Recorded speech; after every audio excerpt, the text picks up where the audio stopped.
Hello दोस्तों, तो मैं आज एक बार फिर से आ गया हूँ आपके साथ। और मैं इस बार एक टोटली अलग एक टॉपिक लेके आया हूँ। अभी तक हम लोग क्वांटिटी एस्टिमेशन और बीबीएस बनाना सीखे थे, और उस टॉपिक में भी मैं आगे और भी वीडियो बनाऊंगा, और भी नए स्ट्रक्चर्स और अलग अलग डिजाइन के स्ट्रक्चर्स हम लेके आएंगे और उसमें वीडियो बनाएंगे। बट एक और टॉपिक मैं इसमें जोड़ दिया, और अभी हम नेक्स्ट आगे अलग अलग टॉपिक पे वीडियो बनाते रहेंगे और आपको जानकारी देते रहेंगे। ठीक है, तो आज का जो टॉपिक है वो हमारा रिटेनिंग वॉल है। रिटेनिंग वॉल जो है वो कितने टाइप्स का होता है, और रिटेनिंग वॉल का पर्पस क्या होता है, जनरली उसको कैसे डिजाइन किया जाता है, और उसके बारे में मैंने एक डिटेल से एक वीडियो बनाया है, तो आपको जरूर देखिए और जुड़िए। अभी इस और रिटेनिंग वॉल के लिए आपको मेरे साथ जुड़ जाइए। मैं आपको स्टार्टिंग से बताऊंगा। फर्स्ट हमारा है रिटेनिंग वॉल। तो उसका डेफिनेशन क्या होता है, रिटेनिंग वॉल आप कैसे डिफाइन करते हैं, ये रिटेनिंग वॉल है या नहीं है। तो उसको क्या है, structure that resist lateral pressure. कि जो भी स्ट्रक्चर है वो लेटरल प्रेशर, मान लो कोई वॉल है, कोई भी वॉल है, वो लेटरल प्रेशर रेजिस्ट कर रहा है, तो उसको हम रिटेनिंग वॉल बोल सकते हैं। जो लेटरल प्रेशर किसके थ्रू आता है, या तो कोई भी मटेरियल्स के थ्रू, चाहे वो सोइल हो, चाहे वो सैंड हो, चाहे वो बोल्डर्स हो या एग्रीगेट्स हो, जो भी होगा, रिटेनिंग जो भी होगा वो वॉल जो है उसको रिटेन करेगा, उसको रिटेनिंग वॉल बोलेंगे। चाहे वो लिक्विड फॉर्म में भी हो सकता है, वो सॉलिड फॉर्म में भी हो सकता है, कोई भी फ्यूल भी हो सकता है, वाटर भी हो सकता है, कुछ भी हो सकता है। और उसका पर्पस क्या है, यहाँ पे हमने लिखा भी है उसका पर्पस क्या है। तो रिटेनिंग वॉल का पर्पस है prevent the soil from sliding. दूसरा रिटेन वाटर, यहाँ पे लिखा भी है वाटर और एनी अदर मटेरियल्स। फिर एप्लीकेशन कहाँ है, कहाँ पे वो हम उसको रिटेनिंग वॉल को यूज करते हैं। तो एक आपको हाईवे एम्बैंकमेंट में यूज होता है, इसका मैं अभी आपको फोटो दिखा के भी बताऊंगा नेक्स्ट स्लाइड में। Highway embankment. दूसरा है basement of wall, bridge abutment, water retaining tanks and road. तो दोस्तों ये यहाँ पे मैंने दिखाया भी है retaining wall for road embankment. Road embankment में दोस्तों आपने देखा होगा, ये जैसे ये जो वॉल है ये रिटेनिंग वॉल है। ये यहाँ पे जो सोइल है उसको यहाँ पे रिटेन कर रही है, मतलब ये सोइल जो है वो कोलैप्स ना हो जाए, उसके लिए यहाँ पे एक वॉल बनाया गया है। ये वॉल आरसीसी का भी हो सकता है, पीसीसी का भी हो सकता है। ये wall block machinery, stone machinery, या तो खाली स्टोन का भी हो सकता है। और आपने दोस्तों जैसे मैं अभी एक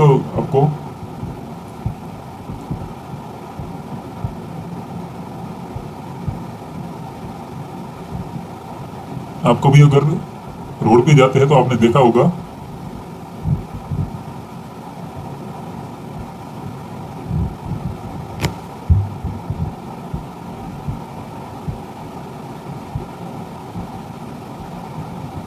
ऐसे करके एक रोड है। तो यहाँ पे ये जो ये से सोइल होता है, तो उसको यहाँ पे रिटेन करने के लिए यहाँ पे हम जनरली थोड़ा दूर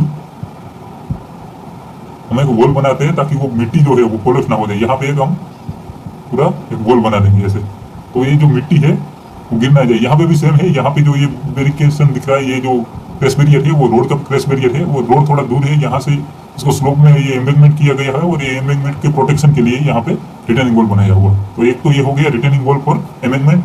सेकंड है retaining wall for basement. Generally जैसे कोई भी हम बिल्डिंग्स वगैरह बनाते हैं, या तो कभी पहाड़ पे हम कोई रोड बनाते हैं, तो उस टाइम पे क्या रहता है, एक साइड हमारा पूरा सोइल रहेगा, वो दूसरी साइड हम या तो रोड बनाएंगे, या तो मान लो ये बेसमेंट है तो बेसमेंट में हम अंदर पार्किंग वगैरह रखते हैं। तो उसके लिए जो एक वॉल चाहिए उसको रिटेनिंग वॉल फॉर बेसमेंट बोलेंगे। और वो रिटेनिंग वॉल में क्या रहेगा, उसमें भी सेम एक साइड पूरा सोइल रहेगा, या तो कोई भी अदर मटेरियल्स भी रह सकता है। कभी कभी ऐसा होता है कि सी के फेस पे हम रिटेनिंग वॉल बनाते हैं, ताकि जो सी का वाटर है वो इस साइड आके ये जो सोइल वगैरह होता है उसको इरोजन ना कर पाए, तो उसके लिए भी रिटेनिंग वॉल रहता है। और ये उसके बाद एक है retaining wall for water retaining structure. फिर वाटर रिटेनिंग स्ट्रक्चर में क्या हो, टैंक वगैरह रहता है, तो उसको जो वो टैंक का जो भी वॉल है उसको भी हम रिटेनिंग वॉल ही बोलेंगे। वो भी एक रिटेनिंग वॉल की तरह ही डिजाइन किया जाता है, क्योंकि वो भी एक तरफ से वो रिटेन ही करता है मटेरियल्स को। वो लिक्विड फेस में जो भी मटेरियल रहेगा उसके लिए रहता है। उसके बाद रोड एबूटमेंट, ब्रिज एबूटमेंट। ब्रिज एबूटमेंट में क्या रहता है, जनरली आपने दोस्तों देखा होगा, जब ब्रिज जहाँ से हम स्टार्ट होता है उसका जो फर्स्ट पिलर होता है उसको हम एबूटमेंट कहते हैं। तो एबूटमेंट के जो पीछे की साइड रहता है, जो अप्रोच हम बोलते हैं, जो ब्रिज के ऊपर चढ़ने के लिए जो अप्रोच रहता है स्लोप में, उसको उसका जो फर्स्ट स्पैन होता है वहाँ उसको हम एवुलमेंट बोलते हैं, और उसके पीछे का जो भी ये है एवुलमेंट के लिए जो भी सोई डंग को चाहिए उसको रिटेनिंग के लिए यहाँ पे कभी कभी ब्लॉक से या तो कभी पैनल से या तो कभी आरसीसी वॉल से ये वॉल बनाया जाता है, तो इसको हम रिटेनिंग वॉल पर एवुलमेंट बोलेंगे, ब्रिज एवुलमेंट।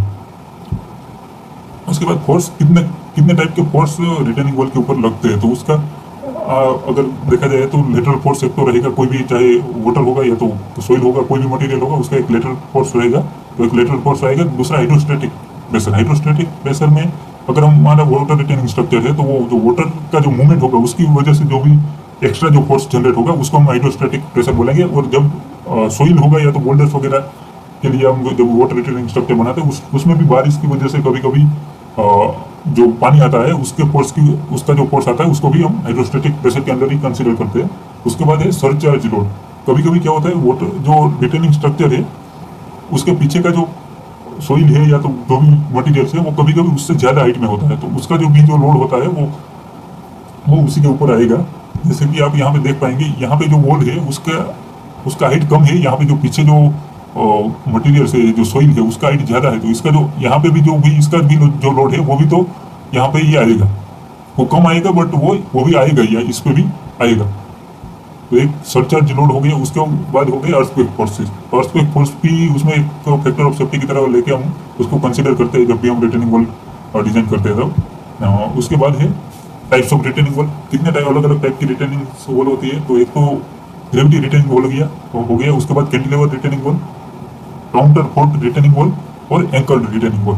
इसका हम डिटेल डायग्राम के साथ हम देखेंगे ड्राइंग के साथ। तो ग्रेविटी रिटेनिंग वॉल है। ग्रेविटी रिटेनिंग वॉल दोस्तों जनरली कम हाइट के लिए बनाया जाता है, और ये जो रिटेनिंग वॉल रहेगा वो जनरली लोड बेरिंग स्ट्रक्चर की तरह काम करता है कि या जैसे कि उसका जो लोड है वो पूरा लोड बेरिंग स्ट्रक्चर में जैसे हमारा लोड ट्रांसफर होता है उसी की तरह वो नीचे ट्रांसफर होगा सोइल स्ट्राटा में। तो उसका जो लोड बेरिंग स्ट्रक्चर अगर हम आप देखने जाएंगे तो उसका जो सेक्शन होगा ना वो बहुत बड़ा हो जाता है जब, तो उसको हम ज़्यादा हाइट के लिए यूज़ नहीं कर पाते क्योंकि बहुत सारा मटेरियल्स लग जाएगा। और क्योंकि वो ये जो ग्रेविटी रिटेनिंग वॉल है वो क्योंकि आरसीसी का हम जनरली नहीं प्रीफर करते, इसलिए उसका जो अगर ज़्यादा हाइट हो जाएगा तो उसका जो कोलैप्स होने का चांसेस है वो भी बढ़ जाएगा, इसलिए हम जनरली ये कम हाइट के लिए यूज़ करते हैं। दूसरा उसका जो रिटेन उसका कौन से प्रिंसिपल से वो लोड ट्रांसफर करता है, तो वो सेम मैंने बता दिया लोड बेरिंग स्ट्रक्चर की तरह वो यूनिफॉर्मली जैसे यहाँ का जो लोड होगा वो ऐसे डिस्ट्रीब्यूट होता जाएगा, उसका जो सेक्शन जैसे ही बढ़ता जाएगा तो ये जो पूरा लोड है वो ये पूरे इतने एरिया में ट्रांसफर करेगा। और इसका जनरली ऐसा रहेगा कि उसका जो सेल्फ वेट है वो इतना ज़्यादा रहेगा कि इस पर जो प्रेशर आ रहा है उससे भी ये इसका सेल्फ वेट ज़्यादा रहेगा, तो उसके थ्रू वो प्रेशर कन्वर्ट करेगा, ये डाउन साइड में वो ट्रांसफर करेगा। कौन से मटेरियल से बनाया जाएगा, तो स्टोन मेसनरी है, कंक्रीट ब्लॉक्स हो गया और प्लेन सीमेंट कंक्रीट से भी बनाया जाता है। उसके बाद हो गया सेकंड हमारा कैंटिलीवर रिटेनिंग वॉल हो गया। कैंटिलीवर रिटेनिंग वॉल दोस्तों मैंने यहाँ पे एक अलग एक डायग्राम भी बना के रखा है। इसमें जनरली ऐसा होता है एक नीचे एक फाउंडेशन बनाया जाएगा और इसके एज पे एक ऐसे वर्टिकल वॉल बनाया जाएगा। ये जो फाउंडेशन है वो एक टाइप का बीम की तरह बिहेव करेगा और बीम की तरह इसको डिजाइन किया जाता है। ये जो वॉल है उसको एक स्लैब की तरह डिजाइन किया जाता है। तो जैसे हमारा स्लैब और बीम में भी कैसे होगा, इसके ऊपर जो लोड आएगा वो स्लैब का जो लोड है वो बीम में ट्रांसफर हो जाएगा। तो इसमें भी सेम होगा, जब यहाँ पे लोड आएगा तो इसको ऐसे डिजाइन किया जाएगा कि इसका जो लोड है वो स्ट्रक्चर ये जो बीम है उस पर ऊपर ट्रांसफर होगा और ये जो बीम है उसको ये जो पीछे का जो उसका सोइल रहेगा उसका ही काउंटर लोड यहाँ पे मिलेगा। तो ये ज़्यादा जो इसका फोर्स है वो आराम से ले पाएगा। तो इसका जो डिजाइन है वो कौन से हाइट के लिए किया जाता है, अप टू 1.73 से 1.7 मीटर हाइट तक हम कैंटिलीवर रिटेनिंग वॉल यूज़ करते हैं। उसका जो स्ट्रक्चर है वो जनरली आरसीसी से ही हम बनाते हैं और वो इकोनॉमिकल है फॉर मीडियम हाइट के लिए। और लोड ट्रांसफर जैसे मैंने आपको बताया वो आरसीसी जो वॉल है उसको और जो नीचे का राफ्ट बोलते हैं उस राफ्ट वॉल बीम में ट्रांसफर करता है।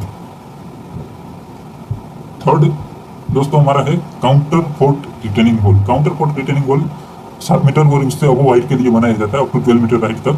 तो इतनी हाइट जो जब रिटेनिंग वॉल का जब हाइट बढ़ जाता है तो आपका जो रिटेनिंग वॉल है उसका ओवरटर्निंग होने का चांसेस बढ़ जाता है, क्योंकि उसका स्लेंडरनेस रेशियो जो है उसके हिसाब से आप देखेंगे तो उसका जो हाइट है वो उसके विड्थ के हिसाब से देखेंगे तो बहुत ज़्यादा हो जाता है, तो उस टाइम पे आपका ओवर टर्निंग मोमेंट ज़्यादा हो जाता है। उसको हम काउंटर करने के लिए हम यहाँ पे टो यहाँ पे देते हैं। मतलब इसका जो हम जब वो कैंटिलीवर रिटर्निंग वॉल का बात किया तो ये जो बॉटम का जो बीम है वो इसके फेस तक था, बट यहाँ पे हम क्या करेंगे, थोड़ा एक्स्ट्रा एक ऑफसेट लेके चलेंगे, उसको हम टो बोलते हैं जनरली टेक्निकल लैंग्वेज में। तो वो टो रिटर्निंग वॉल भी बहुत जगह पे इसको बोलते हैं।